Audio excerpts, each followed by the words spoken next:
Hello friends, welcome to exam luck. कैसे हैं आप लोग? तो आज हम शानदार जो वैकेंसी आने वाली है यूपी पुलिस की, जो भी वैकेंसी है वो बहुत ही ज़्यादा वैकेंसी आने वाली है। उसके लिए जो है मैथ्स जो है बहुत ही महत्वपूर्ण भूमिका निभाने वाला है, क्योंकि मैथ में रीजनिंग के साथ ही मैथ ही आती है, जिसमें पाई ग्राफ वगैरह आता है, डंडा आरेख है, पाई चार्ट है, तो उसको भी इसी में शामिल करके मैथ के साथ ही चलिएगा। कुछ सीरीज भी होती हैं जो मैथ से ही लगती हैं, तो मैथ भी लगभग 35-36 क्वेश्चन ही रहता है, बट 20 क्वेश्चन आपको अलग से देखने को मिलते हैं। इसलिए आप लोग सोचते हैं कि 20 क्वेश्चन आते हैं, लेकिन 20 क्वेश्चन नहीं आते हैं, लगभग 30 प्लस ही रहते हैं मैथ में, क्योंकि रीजनिंग के पोर्शन भी में मैथ के क्वेश्चन उसमें छुपे होते हैं। तो आज से क्लास स्टार्ट कर रहे हैं। तो चलिए, पहला क्वेश्चन आपकी स्क्रीन पर है। ज़्यादा बात करते हुए नहीं, अब इस क्वेश्चन को हम लोग सॉल्व करते हैं। तो क्वेश्चन में क्या कह रहा है कि कोई धन साधारण ब्याज की दर से लगाए जाने पर 2 वर्षों में 2520 तथा 5 वर्षों में 2700 हो जाता है, तो ब्याज की दर क्या है? ब्याज की दर क्या बताना है? ब्याज की दर बताना है। तो इसमें आप देखिए, कोई धन साधारण ब्याज की दर से कितने 2 वर्षों में कितना हो गया दोस्तों? 2 वर्षों में 2 वर्ष इक्वल है 2520 रुपए के। आप ध्यान से समझिएगा, पूरी तरह से समझ में आएगा। और 5 वर्षों में कितना है? 2700 रुपये। अगर हम इन दोनों का अंतर देखते हैं, यानी इन दोनों को अंतर देखते हैं, तो 3 वर्ष का आता है दोस्तों। अगर हम 2700 में 2520 माइनस कर देते हैं, किसी भी हाल में माइनस कर देते हैं, तो यहाँ पर जीरो आ जाएगा। यहाँ पर क्या आ जाएगा? यहाँ पर जीरो आ जाएगा। 10 में से 2 जाएगा, 8 आ जाएगा। यहाँ पर 6 बचा, 6 में से 5 गया तो 1 आ जाएगा। 180 जो है वो 3 बार का है दोस्तों। कितने का है? 180 जो है वो 3 सालों का ब्याज बन रहा है। अगर 3 से इसको काट देंगे तो 1 वर्ष का ब्याज आ जाएगा 60 रुपये। अगर 1 वर्ष का 60 रुपये है, तो अगर हम इसमें 2 वर्ष का यहाँ निकाल लें तो 2 वर्ष का कितना आ जाएगा? 120 रुपये।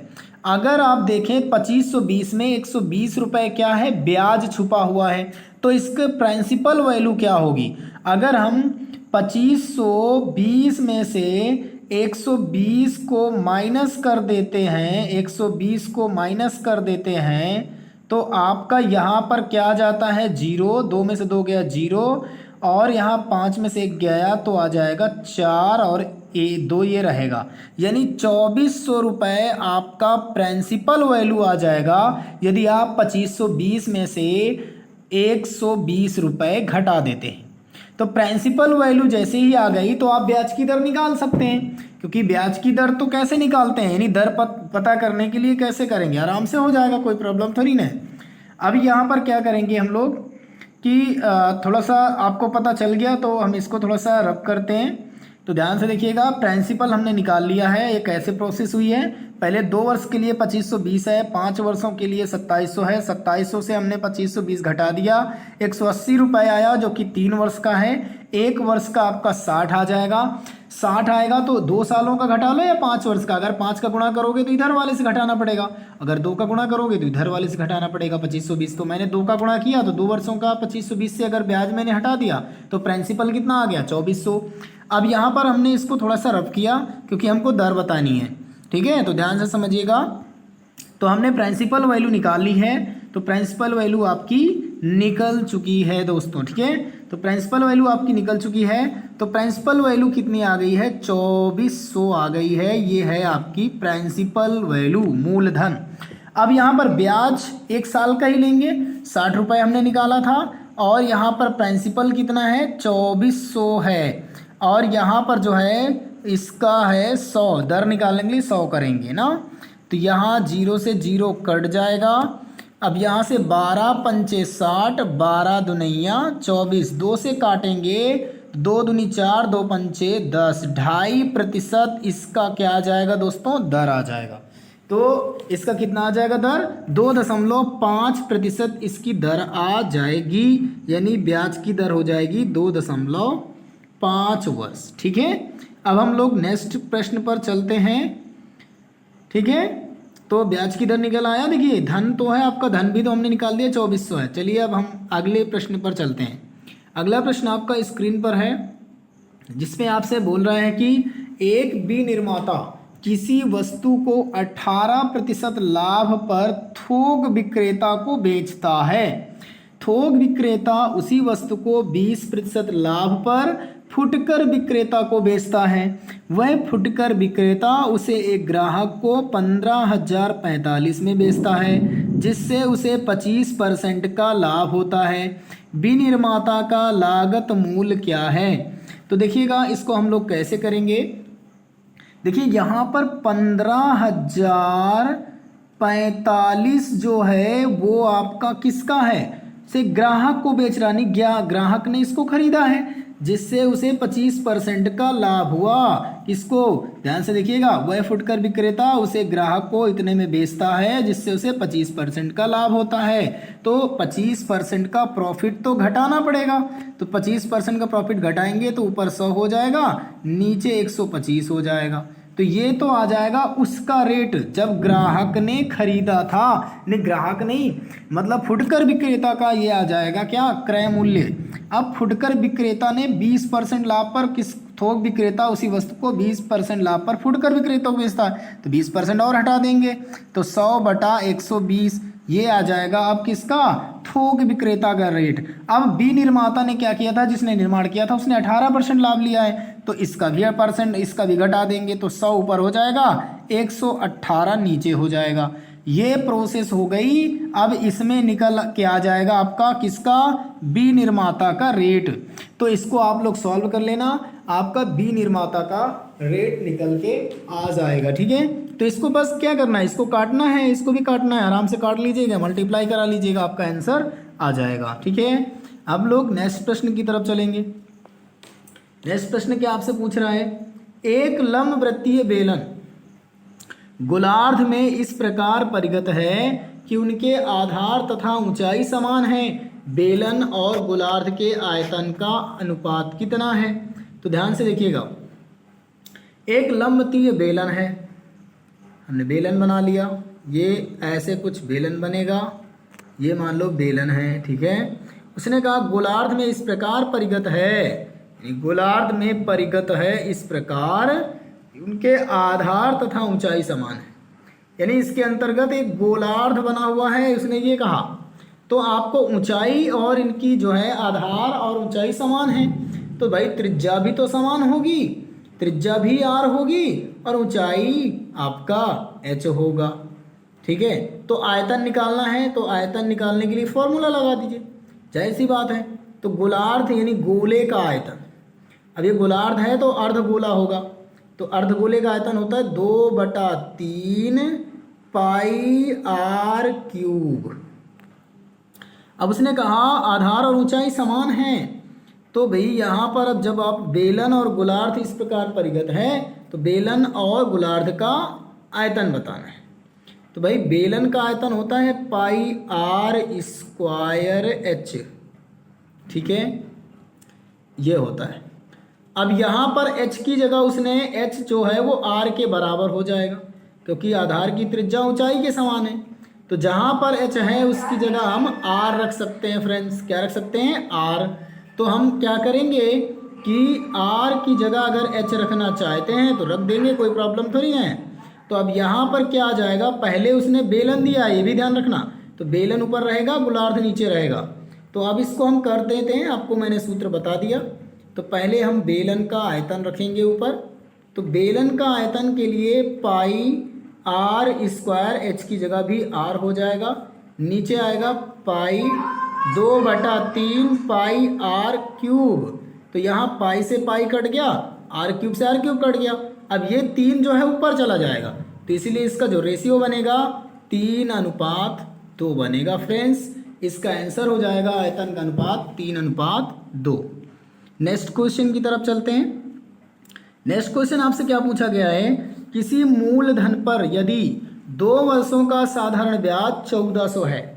देखिए आपको दिया गया ही, अभी मैंने ऐसा सवाल बताया, 2 वर्षों का साधारण ब्याज 1400 है और चक्रवृद्धि ब्याज 2 साल का कितना है, 1449। तो इन 2 सालों में अंतर जो आया है वो 49 रुपये का ही तो है, यानी 49 रुपये का अंतर आया है। तो 2 सालों में ब्याज कितना हो जाए, अब ये 2 सालों का है, ध्यान से देखिएगा, है ना, 1449। अगर 1 साल का हम ब्याज देखें तो 700 रुपये होगा, यानी 700 रुपये प्रिंसिपल वैल्यू होगी। तो यहाँ पर 700 रख देंगे, यहाँ पर 100 रख देंगे, क्योंकि यहाँ पर 1 साल का निकालेंगे ना, हम 1 साल का कंपेयर कर रहे हैं। अंतर में 2 जीरो से 2 जीरो कट जाएगा, 7 सते 49, यानी 7% की दर आपकी आ जाएगी। क्लियर है? इन दोनों का अंतर निकालो, 2 से भाग करो, ये 700 रुपये से बढ़ा हुआ है, 700 नीचे रख दो, गुणे 100 कर दो, आपका 7% आ जाएगा। नेक्स्ट प्रश्न क्या पूछ रहा है? अभी मैंने इसको बता दिया, ठीक है, ये दोबारा रिपीट हो गया। इसका आंसर 3:2 आ रहा था। नेक्स्ट क्या है? क्वेश्चन ने कहा है कि मेरे पास x गोलियां हैं, मेरे बड़े भाई के पास 3 गोलियां अधिक हैं, मेरे छोटे भाई के पास 3 गोलियां कम हैं। तो आप एक काम करिए, मेरे पास x गोलियां हैं, मेरे भाई के पास 3 गोलियां अधिक हैं x+3, मेरे छोटे भाई के पास 3 गोलियां कम हैं x-3, तीनों को जोड़ कितना है 15। तो x इनको प्लस कर देंगे आपस में, x कितना हो गया 3x। अब देखो 3 से 3 तो कट गया, बराबर किसके आया 15 के। तो 3 बचे 15, मेरे पास कितनी गोलियां थी 5 गोलियां थी, ठीक है ना। कितनी गोलियां थी 5 गोलियां थी। नेक्स्ट क्या है? नेक्स्ट मेरे पास है कुछ कर्मचारियों ने क्या किया है, किसी कार्य को 18 दिन में पूरा करने का वादा किया है, किंतु उनमें से 6 कर्मचारी व्यक्ति जो है 6 व्यक्ति छुट्टी पर चले गए, शेष व्यक्तियों ने उस कार्य को पूरा करने में 20 दिन लगाए। आरंभ में कितने कर्मचारी थे ये पूछ रहा है। तो भाई 18 दिन में कुछ कर्मचारियों ने करने का वादा किया, लेकिन काम क्या है कि उनमें से 6 व्यक्ति छुट्टी पर चले गए, तो बचे कितने व्यक्ति 12। अब 12 यानी 6, इसमें से कुछ दिन बाद, यानी किंतु उनमें से 6 व्यक्ति छुट्टी पर चले गए, शेष व्यक्तियों ने उस कार्य को पूरा करने में 20 दिन लगाया। अब शेष कर्मचारी कितने बचे? जो 6 व्यक्ति तो छुट्टी में चले गए, है ना। अब यहाँ पर बचे कितने x-6 ये बचे, है ना। अब क्या हुआ, क्या किया यहाँ पर, हाँ ठीक है, 18 दिन में पूरा करने का वादा किया। काम करते हैं 12 नहीं रखते हैं, यहाँ पे 20 रखते हैं। 20 दिन लगाए कार्य पूरा करने में, शेष व्यक्तियों ने 20 दिन लगाया। अब यहाँ पर इसको सॉल्व कर सकते हैं, यहाँ से ये 18x आ गया, यहाँ से अगर 20 से करते हैं गुणा तो 20x माइनस 6 दूनी 12 मतलब 120। अब यहाँ पर क्या हुआ, 18 को इधर लाएंगे तो 18 20 में से घट जाएगा तो 2x आएगा, बराबर 120 आएगा। 2 से डिवाइड करेंगे, x की वैल्यू 60 आ जाएगी, यानी आरंभ में 60 व्यक्ति लगाए गए थे दोस्तों, ठीक है ना। चलिए आगे बढ़ते हैं हम लोग। नेक्स्ट, एक दुकानदार 2 कैमरे समान कीमत पर खरीदता है। समान कीमत पर, समान मतलब विक्रय मूल्य समान है, एसपी दो जो एसपी हैं सेलिंग प्राइस वो सेम है। वह एक कैमरा को 18% के लाभ पर बेच देता है और दूसरे कैमरे को पहले कैमरे के विक्रय मूल्य से 10% कम कीमत पर बेचता है। तो एक काम करते हैं, अगर 18% लाभ पर उसने बेचा है तो इसका मतलब है अगर 100 की वस्तु उसने खरीदी तो 118 रुपये में बेच दिया। उसने कहा और दूसरे कैमरे को पहले कैमरे के विक्रय मूल्य से 10% कम कीमत पर बेचता है, यानी ये विक्रय कीमत है 118 रुपये, इसको 10% कम करेंगे तो 90 आएगा, 90/100, 0 से 0 कट गया, 9×8 की 2, 9 एकम 9, 7 16 की 6 हासिल आया 1, 9 एकम 9 1 10, 106.2 पर बेचा। लेकिन उसने ये कहा कि 106 यानी 100 की चीज़ को 106.2 पर बेच रहा है। कुल लाभ अथवा हानि बताएं, है ना। उसने कहा एक दुकानदार 2 कैमरे समान कीमत पर खरीद रहा है, बिल्कुल सही बात है। अगर यहाँ पर इन दोनों को उसने 200 में खरीदा है तो बेचा किसने पर देख लेते हैं। सॉरी, 8 6 14, 1 1 2, 1 1 2.2, यानी यहाँ से आपको दिख रहा है कि 24.20 का फायदा हो रहा है। 200 में से कितना फायदा हो रहा है? 24.20 का फायदा हो रहा है। तो यहाँ से हम लोग इसको सॉल्व करेंगे, यानी आपको पता चल गया कि समान कीमत पर खरीदा, 24.20 का फायदा हो रहा है। तो कितना फायदा हो रहा है देख लेते हैं। तो यहाँ पर 24.20 का फायदा हो रहा है। किससे हो रहा है? 200 से हो रहा है। परसेंटेज के लिए 100, 2 जीरो काट दीजिए, 2 से काटेंगे, 2 एकम 2, 2 दूनी 4, 2 एकम 2, 12.1 पॉइंट का फायदा हो रहा है दोस्तों। प्रतिशत का लाभ हो रहा है, प्रॉफिट हो रहा है, प्रॉफिट हो रहा है। ठीक है, 12.1 का प्रॉफिट हो रहा है। नेक्स्ट क्वेश्चन क्या है देख लेते हैं। एक लोहे के गोलार्ध को गलाया जाता है और 18 सेंटीमीटर व्यास और 162 सेंटीमीटर ऊंचाई वाले लंबवृत्तीय वेलन के आकार में पुनः ढाला जाता है। गोलार्ध की त्रिज्या कितनी है?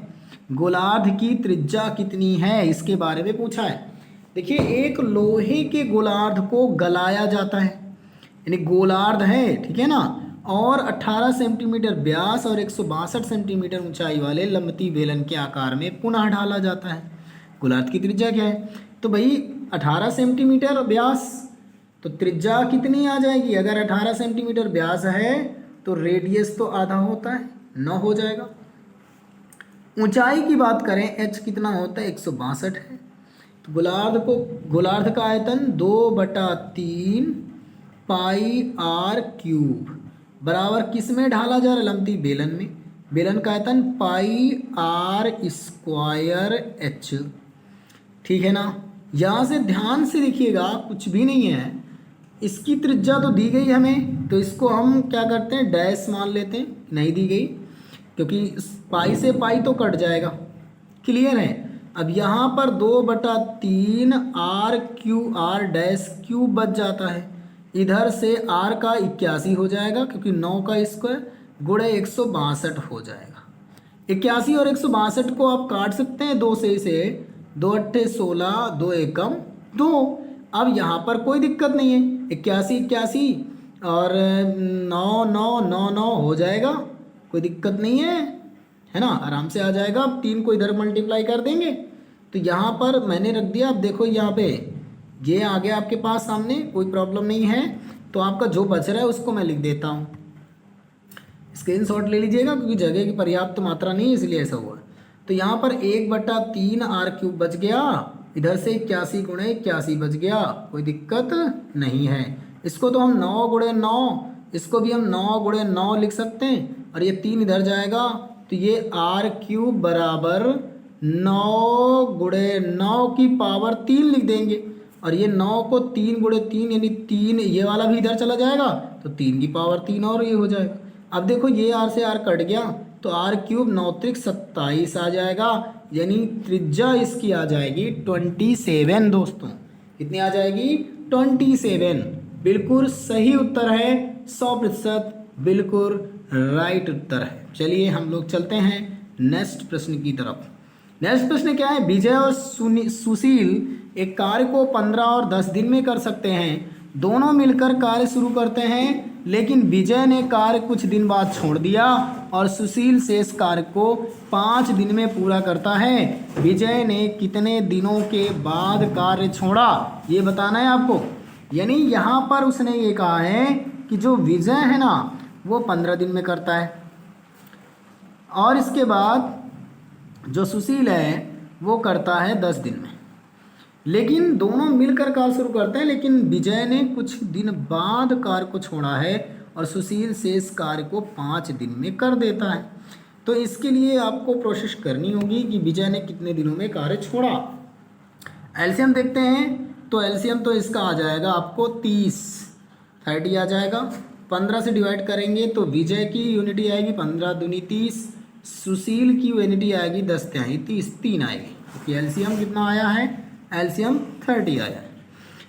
अब यहाँ पर 5 की स्पीड दोनों की बन रही है। अगर शेष काम को 5 दिन में कर रहा है सुशील, तो कितने दिन पहले छोड़ा है, इसकी बात हो रही है। तो बताएंगे आप लोग कैसे करना है इसे। तो देखिएगा, अगर हम बात करें कि इसकी स्पीड से तो इतने दिन बाद छोड़ा वो तो हम नहीं बात कर सकते, लेकिन अगर ये दोनों एक ही स्पीड से करते रहते तो कहीं ना कहीं इनको 6 दिन लगते, है ना। लेकिन उसने कहा शेष कार्य को 5 दिन में पूरा करता है। कितने दिन में छोड़ा? 3 पचे 15। अगर पूरा पूरा कट रहा है तो 5 दिन में शेष काम कर देगा। 3 पचे 15, यानी उसने कार्य को छोड़ा कब, है ना। 15 ही काम तो बचा था, 15 काम और बचा है। तो 15 काम को 5 की स्पीड से करेंगे तो 3 दिन लगते हैं। इसका मतलब है विजय ने 3 दिन पहले ही कार्य छोड़ दिया। ठीक है ना, क्लियर है आपको, कोई दिक्कत नहीं है, क्योंकि 30 कार्य हैं। अगर ये दोनों एक ही स्पीड से करते रहे तो 6 दिन में कर देते, लेकिन अगर वो आधा काम मतलब 15 हमने शेष बचा लिया, 3 की स्पीड से करेंगे तो 5 दिन तो लग ही रहे हैं। इसका मतलब जो 15 काम पहले हुआ होगा, जो 15 काम पहले हुआ होगा वो दोनों मिलकर कर रहे होंगे, दोनों मिलकर कर रहे होंगे। तो दोनों मिलकर कर रहे हैं तो 5 तिया 15, मतलब 3 दिन पहले ही तो छोड़ दिया उसने। 15 काम पूरा, 15 शेष बचा, तो 15 में कौन करेगा? सुशील करेगा। वो 5 की स्पीड से करेगा तो इन्हीं 3 दिन की स्पीड से वो खत्म हो जाएगा। यानी विजय ने कब छोड़ दिया? 3 दिन पहले छोड़ दिया। कहानी खत्म। नेक्स्ट प्रश्न की तरफ चलते हैं। चावल की कीमत 60% बढ़ गई। चावल को पुनः मूल कीमत पर लाने के लिए कीमत को कितना कम करना चाहिए? देखिए 60% शुरुआत बढ़ गई, 100 से कितना हो रहा है? 160 हो रहा है। 0 0 काट दो, 2 पंचे 10, 2 अट्ठे 16, 5 और 8, यानी पुनः अपनी कीमत पर लाने के लिए 3 की कमी करनी होगी, जिससे 8 से परसेंटेज के लिए 100। अगर इसे करें तो 4 से 25 बार में, 4 से 2 बार में, 25 तिया 75, 75 बटा 2, 2 से डिवाइड करेंगे, 37.5% की कमी करनी होगी। कितनी करनी होगी? 37.5% की कमी करनी होगी पुनः कीमत पर लाने के लिए। समझ में आया? आप इसे फ्रैक्शन से भी कर सकते हैं, कोई प्रॉब्लम नहीं आएगी। नेक्स्ट प्रश्न क्या कह रहा है, ध्यान से देखिए, ध्यान से पढ़िएगा। जब भी ध्यान से पढ़ेंगे तभी होगा, है ना। Carefully read this question. यदि आप ध्यान से पढ़ते हैं तो कभी गलती होने के चांस बहुत कम होते हैं। इसने कहा स्थान ए और बी के बीच की दूरी कितनी है? 150 किलोमीटर है। देखिए मान लिया स्थान ये है, एक स्थान ये है, दोनों के बीच की दूरी 150 किलोमीटर है। अब उसने कहा एक बस सुबह 8 बजे चलती है। कहाँ से? ए से 8 बजे एक बस चलेगी। इसके बाद बी की ओर, यानी ये बी है, बी की ओर चल रही है। कितनी चाल है? 30 किलोमीटर प्रति घंटे है। अब सुबह 9 बजे दूसरी बस सुबह 9 बजे स्टार्ट करती है और ए की ओर आती है, 40 की स्पीड से चलती है। ये तो 30 की स्पीड से चलती है। अब ये बताइए, यहाँ पर ये जो ए गाड़ी है वो 1 घंटा तो चल चुकी होगी, तभी बी 9 बजे चली, तभी तो 9 बजे आएगा। मान लो इतनी चाल वो इतनी दूरी तय कर लिया होगा 1 घंटे में, तो 30 की स्पीड से 30 की तो उसने दूरी तय कर ली ना 1 घंटे में। तो अगर 150 में 30 दूरी ए ने तय कर लिया तो बचा कितना? 120। अब 120 को ये दोनों मिलकर रिलेटिव चाल से चलेंगे तो 30 और 40 कितना होता है? 70। क्योंकि एक दूसरे की ओर आ रही हैं तो इसका मतलब चाल क्या हो जाएंगी? जुड़ जाएंगी, है ना। तो 120 को अगर 70 की चाल से चलना हो तो कितने घंटे लगेंगे? 7 एकम 7, एक सही 5/7 घंटे, इतना तो लग ही जाएगा। अब इसको आप घंटे मिनट में कन्वर्ट कर लीजिए, कोई प्रॉब्लम थोड़ी है। बस मिलने का स्थान हो गया, एक दूसरे को कम मिलेंगी। दोनों बस कितने बजे एक दूसरे को मिलेंगी? तो भाई 9 बजे स्टार्ट किया था, 1 घंटा ये बीत गया, 10:05 और 7 को देख लीजिएगा, जितना भी आ जाए इसको मिनट में कन्वर्ट कर लीजिएगा, उत्तर आ जाएगा। ठीक है। नेक्स्ट, नहीं 9 बजे के बाद 10 तो बज ही गया, 10 के बाद इतने सेकंड इतने मिनट जो भी बनेगा ये उतना और लगा। क्लियर है? अब हम लोग नेक्स्ट प्रश्न की तरफ चलते हैं। नेक्स्ट प्रश्न 13 नंबर आपकी स्क्रीन पर है। यदि बिक्री मूल्य पर 10% की हानि होती है तो क्रय मूल्य पर हानि की दर क्या है? 10% की हानि का मतलब क्या है? यानी एक 10 से 9 हो रहा है। अब उसने कहा तो क्रय मूल्य पर हानि की प्रतिशत क्या है? क्रय मूल्य पर निकालेंगे 1 से कितने के लिए, 1 से 9 के लिए, परसेंटेज के लिए 100 कर लीजिए, आंसर आएगा 11 सही कुछ आएगा। ठीक है,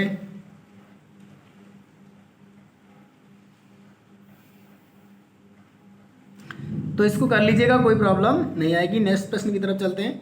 अगला, एक दुकानदार ने 50 दर्जन कप 3000 में खरीदे हैं, उनमें से 60 कप टूट गए और बेचे नहीं जा सके। 20% लाभ के लिए उसे शेष कपों को प्रति दर्जन किस मूल्य पर बेचना चाहिए।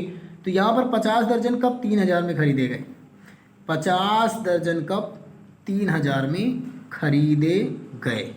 अब यहाँ पर हम बात करें कि 60 कप टूट जाते हैं, 50 दर्जन की बात कर रहे हैं, यानी 12 गुणा गए, 12 पंचे 60, यानी 600 कप खरीदे गए हैं 3000 में। तो एक कप की कीमत निकाल लो ना। अब यहाँ पर 2 जीरो से 2 जीरो काट दो, 6 पंचे 30, एक कप की कीमत 5 रुपये पड़ेगी। एक कप की कीमत 5 रुपये पड़ रही है दोस्तों। अब उसने कहा 60 कप टूट गए। अब यहाँ पर बात करें कि 3000 में तो खरीदे हैं, अब 3000 का 20% प्रॉफिट भी तो चाहिए उसे, है ना, क्योंकि उसने 3000 में तो खरीदे ही हैं, 20% प्रॉफिट ले रहा है। तो अभी तो पता चल जाएगा, अब ध्यान से देखिएगा। अब यहाँ पर 3000 में अगर 20% का प्रॉफिट चाहिए तो 120/100, 2 जीरो कट जाएंगे, 12 36, यहाँ पर 2 जीरो हो जाएंगे, 3600 रुपये ये आपका है। अब यहाँ पर 60 कप टूट गए हैं, यानी 600 में से 60 कप टूट गए तो 240 कप बचे। अब इस एप देखना है कि प्रति दर्जन का भाव क्या होगा। तो यहाँ पर 1 जीरो से जीरो कट गया, प्रति दर्जन के भाव के लिए 12 से गुणा कर दीजिए, 12 दूनिया 24, 2 से काट दीजिए, 180 रुपये प्रति दर्जन की दर से कप को बेचना होगा, तभी 20% का फ़ायदा होगा। ठीक है, चलिए नेक्स्ट प्रश्न की तरफ चलते हैं। आगे प्रश्न पूछ रहा है, एक वॉशिंग मशीन और टोस्टर की कुल कीमत 10,500 थी। टोस्टर को 22% लाभ के साथ, वॉशिंग मशीन को 12% के हानि के साथ बेच दिया गया। यदि दोनों वस्तुओं का बिक्री मूल्य समान था तो सस्ती वस्तु का क्रय मूल्य बताएं। देखिए 22% का लाभ किस पर मिला, वॉशिंग मशीन पर, है ना, और 12% की हानि किस पे मिला, टोस्टर पर 22%, वॉशिंग मशीन पर 12%। दोनों वस्तुओं की बिक्री मूल्य समान है। अगर 22% लाभ है तो 100 से तो आपको पता है 122, 12% की हानि है तो 100 से 88। अब दोनों का बिक्री मूल्य समान है तो बिक्री मूल्य को तो समान करना पड़ेगा, क्योंकि तभी तो होता है एक मशीन का मशीन और टोस्टर की कुल कीमत इतनी है, तो उसको कंपेयर कर लेंगे, तब पता चलेगा कि सस्ती वस्तु का क्रय मूल्य क्या था। ठीक है, तो आप इसको ट्राई करिएगा, आपके लिए ये होमवर्क है, ये होमवर्क है जिसको आप लोग लगाएंगे। अगर नहीं आएगा तो हम कल आपको इसी में हम बता देंगे। क्लियर है। नेक्स्ट प्रश्न एक आपका ये है, ध्यान से देख लीजिए। एक ये प्रश्न है आपका, इसको भी आप कर लीजिएगा वरना हम कर लेंगे। आज थोड़ा सा तबीयत सही नहीं लग रही तो इसलिए कम, आधे घंटे की क्लास है, इसके बाद 1 घंटे क्लास होया करेगी। और ये एक प्रश्न आपका ये है, इसको भी देख लीजिएगा कि 125 प्रति सैकड़ा की दर से 400 आम खरीदे गए और 100 रुपये के लाभ पर उन्हें बेचा गया, उसका प्रति दर्जन विक्रय मूल्य क्या है। आराम से कर लोगे। 125 प्रति सैकड़ा मतलब 100 की दर से 400 आम खरीदे तो 400 का गुणा करा दीजिएगा। अब इसका 100 रुपये लाभ के साथ बेचा गया है, तो भाई अगर 125 प्रति सैकड़ा खरीदा, 100 रुपये के लाभ पर उसे उन्हें बेचा गया है, तो 100 रुपये का लाभ ले लीजिएगा, देख लीजिएगा प्रति दर्जन का विक्रय मूल्य क्या होगा। ये वाला भी आप कर सकते हैं कि ये भी मिलकर कितने दिन में किया, इसको भी हम देख लेंगे। और एक प्रश्न आपका ये दिखाई दे रहा होगा, ये भी हम लोग कर लेंगे, कोई दिक्कत नहीं है। एक प्रश्न आपको ये दिखाई दे रहा होगा, इसको तो हमने करा ही दिया है, कोई प्रॉब्लम नहीं आएगी। चलिए दोस्तों, मिलेंगे कल हम लोग इसी टाइम पर। यदि आप चैनल पर नए हैं तो चैनल को ज़रूर सब्सक्राइब करें